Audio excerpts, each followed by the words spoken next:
Alrighty, my beautiful birds. I asked for some AEW content to react to, and the amazing Twitch flock has given us some more content to check out. Today we've got the 10 best rivalries in AEW history so far, with a disclaimer that this video is about a year old, so we're gonna see if there's anything on here that might pique my interest. We do react to full matches sometimes over on YouTube, not YouTube, over on Twitch and Patreon. Patreon is free, so if you want to see our reactions to some matches, we might react to some of the stuff that is mentioned or brought up here if it gets my interest. That being said, click the top link in the description and show love to the original creator of the content. Or click the bottom link to hang out with us on Twitch, live, with the flop. Without further ado, let's get right into the video. From a tweet by Dave Meltzer to a record-breaking indie show to the second largest wrestling company in North America, the story of All Elite Wrestling is as intriguing and uplifting as it is complicated and frustrating. But we are not here to talk about any of the bad stuff today. God knows we've done enough of that over the years. Instead, we are going to discuss some of the amazing storylines and feuds that have defined the promotion during its relatively short lifespan. I'm Adam Pacitti from Cultaholic Wrestling, and these are the 10 best rivalries in AEW history so far. Join us! Number 10, Orange Cassidy vs. Pac. Initially a comedy act, but now bona fide championship material, Orange Cassidy's career trajectory in AEW has been truly wonderful to watch.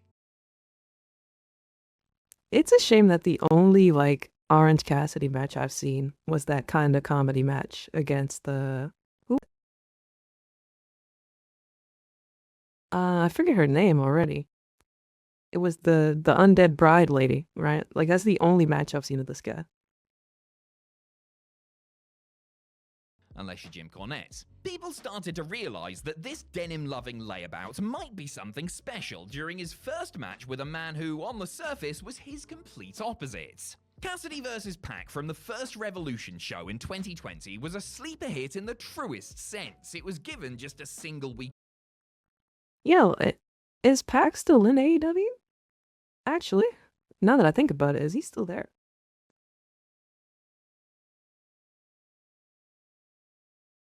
Oh, he is. Okay, that's cool.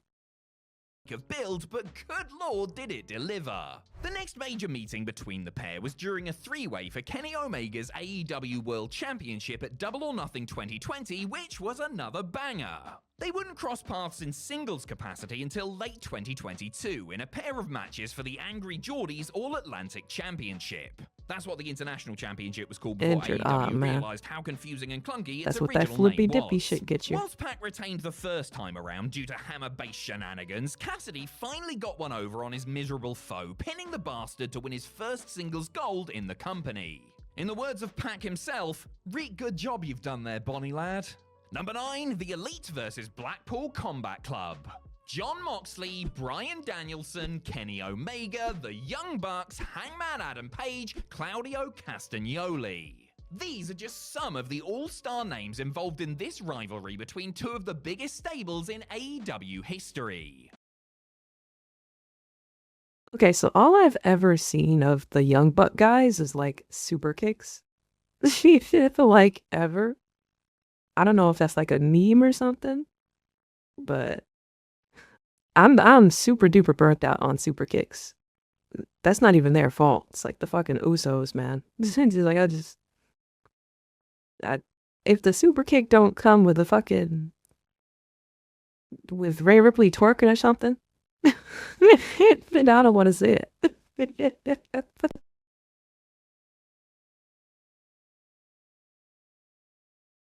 What began as the Blackpool Combat Club picking on Page soon turned into a full-on skirmish between the BCC and Hangman's friends in the Elite. Friends is in the biggest inverted commas of all time, by the way. In a storyline that also encompassed Omega's feud with Don Callis, this is where Don turned on his charge by screwdrivering him in the head. The two units faced off in 3 major matches in quick succession. The first was Anarchy in the Arena at Double or Nothing, which the BCC won after Konosuke Takeshita turned on the Elite. Then came a match at Forbidden Door, where the good guys got their win back with the help of Eddie Kingston and Tomohiro Ishii. Finally came Blood and Guts, a near hour-long match which the Elite won by beating the toffee out of Wheeler Yuta. Poor Wheeler Yuta. Big stars, big matches, and a big win for AEW. Number 8, Jon Moxley versus Eddie Kingston. The first recorded singles match between Jon Moxley and Eddie Kingston. I took like that place in Eddie front of Kingston about guy on the 250 mic. people in 2011. He's a The bit next time they he's a went bit edgy one-on-one, it was and on unhinged. Dynamite But I in like 2020 for Moxley's world title. Ironically, their first meeting actually had more people in attendance, but that's pandemic wrestling for you.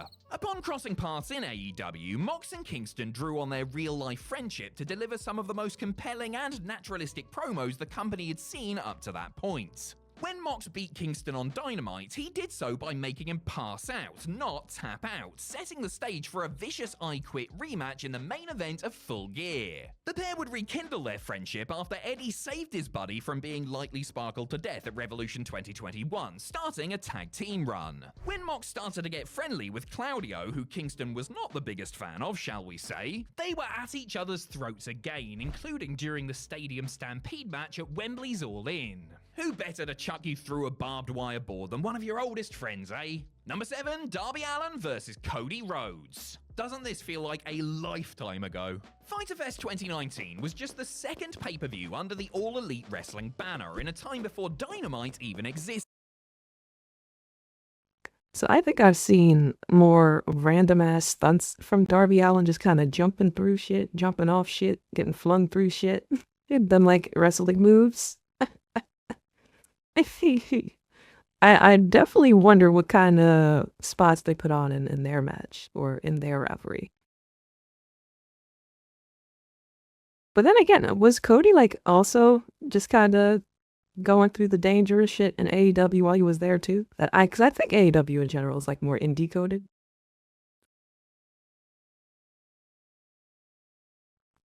Duct tape and hope. I heard he got like a hip replaced already, right? He's a young guy already doing all that. I hope he doesn't feel the need to do that, man.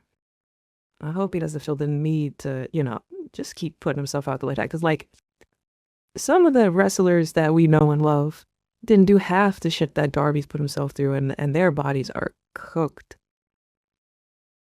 So, woof.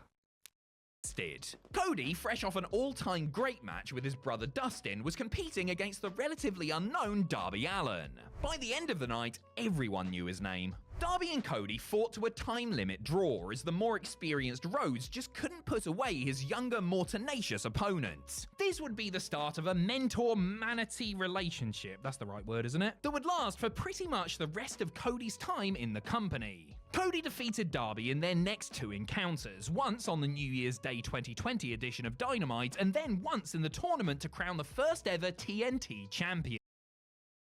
Wait a minute. If I'm not mistaken, Darby was in that, he was in Sting's retirement match too, right? Wasn't he like doing the Sting tribute, like dressed up as Sting? I swear I remember that. Okay. Gotcha. It was at Full Gear 2020 where this story reached its peak. In a sign of just how far the young daredevil had come, Allin rolled up his mantar, again that's the right word, to finally defeat the American Nightmare and claim the belt for his own. Number 6, CM Punk versus Eddie Kingston. Good things come in small packages, at least that's what I told my doctor during my last physical, eh? Knob joke. Another example of this is the AEW rivalry between the volatile pairing of CM Punk and Eddie Kingston, which lasted just a handful of... They probably went ham, cutting promos against each other. They probably were just shooting all over the place. Shooting the ropes. Let me stop. weeks and comprised of just 11 minutes of in-ring action. The build-up to the pair's match at Full Gear 2021 was incredibly simple.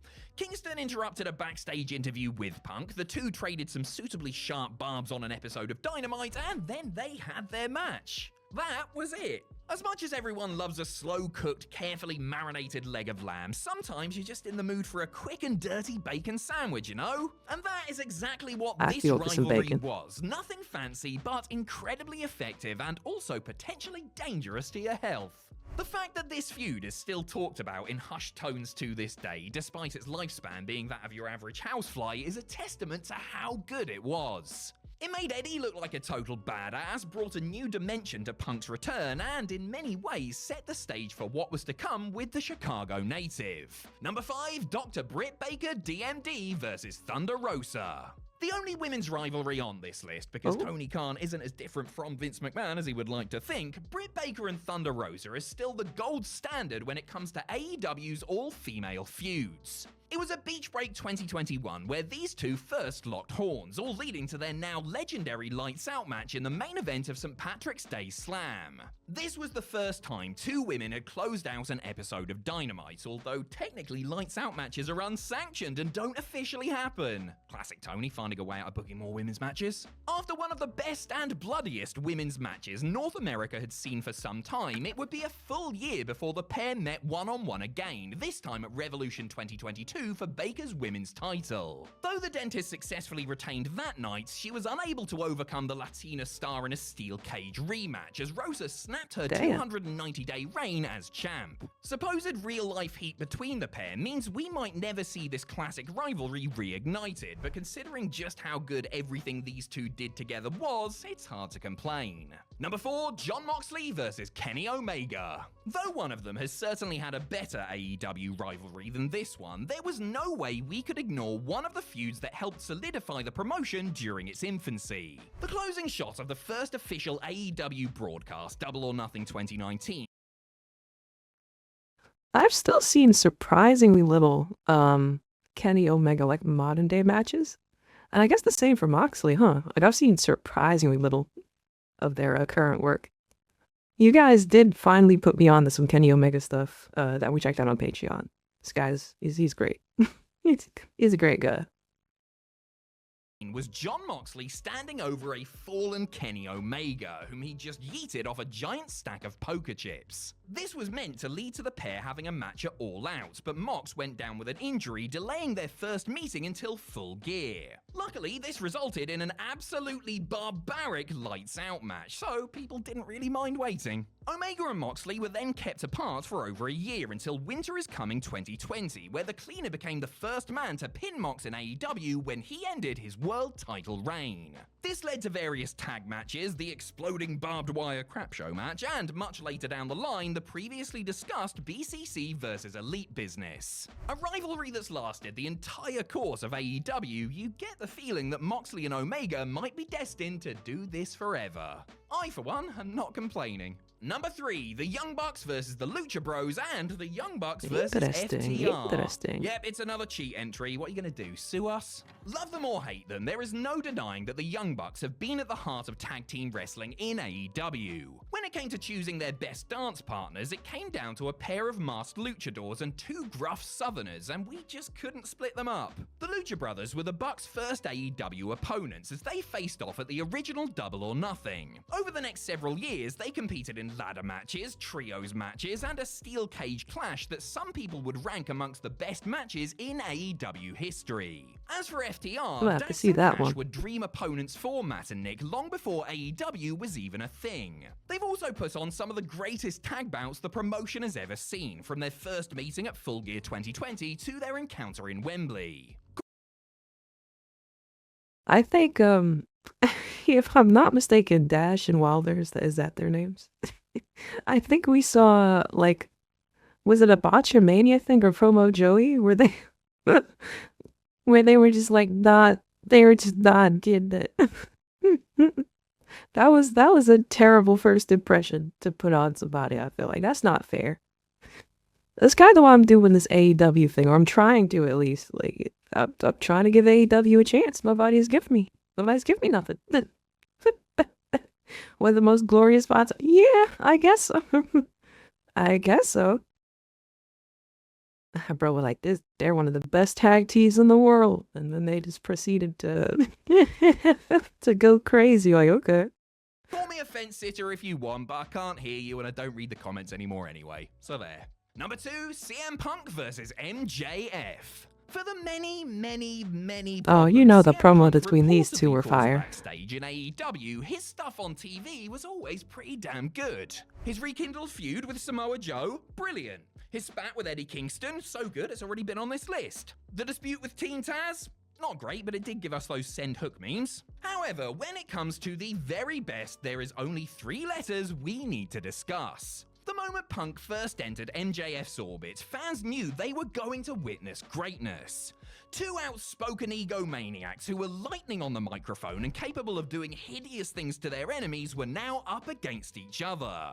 This was gonna get spicy. Just everything about this storyline ruled. The promos, the real-life history between the two, MJF's apparent face turn and then further descent into darkness, crazy. Wardlow finally getting his chance to shine. They accomplished so much while somehow only sharing the ring 3 times, only 2 of which were singles bouts. Cerebral, emotional, dramatic, and violent, CM Punk vs MJF is one of the great wrestling storylines of the 21st century. Number 1, Kenny Omega vs Hangman Adam Page. A storyline that had been bubbling away since the inaugural AEW show. A rivalry that created one of the most... I've heard this Hangman, Adam Page's name like a billion times. I've never seen anything. I've never seen anything in ring with him. We might have to check him out on like a Flockfest or something. I've heard his name a billion times when it comes to AEW, but never once. Not even like in a fleeting entry. There's never once. I'm interested though. I'm interested. Most cherished babyfaces in modern wrestling history. The main event plot that made AEW the hottest wrestling brand in the world. What I'm saying is that Kenny Omega vs Adam Page was very good. Hangman and Omega used to be the best of friends until Page's distrust of the Young Bucks drove a wedge between them. Once they lost their tag team championships, Omega went evil, which culminated when he defeated his former partner to earn a shot at Jon Moxley's AEW World title. Throughout Kenny's entire reign, the spectre of the Hangman hung over him. The anxious millennial cowboy was slowly rebuilding his confidence thanks to the Dark Order, eventually leading to the biggest main event match in AEW to date, Page vs Omega for the world title at Full Gear 2021. I know a lot of fans weren't into Hangman's title reign, but everything that came before it was truly gold. And hey, if fans want to read more about the trials and tribulations of Omega and Page, I would heartily recommend purchasing my The Cowboy and the Cleaner Great Fighters Make Better Lovers fanfic. Yeah, alright. Be being silly now. Alright, so we got some stuff that I want to check out. I'm gonna check out that the promo between CM Punk and Eddie Kingston. I can't do it on this video, of course, because you know, AEW will run over here and shank me in the pancreas with a rusty spoon. But I'm looking forward to it. Looking forward to seeing what's going on there. Either way, if you guys got some cool AEW related content that I can post to YouTube, please, give me some recommendations in the comment section. If you don't, I won't be doing much wrestling stuff on this channel. You'll start seeing weird shit popping up in your sub box. I'm just letting you know. I'm giving y'all a chance. Ghost gotta pay bills. All right now. Click the top link in the description to show some support to the original creator of the content. Click the bottom link to hang out with me and the Flop. Alrighty, I'll see you around. Don't be weird. Do not be weird. Thank you so much to those of you that have made it over to the Patreon. I appreciate you. I'm still hungry.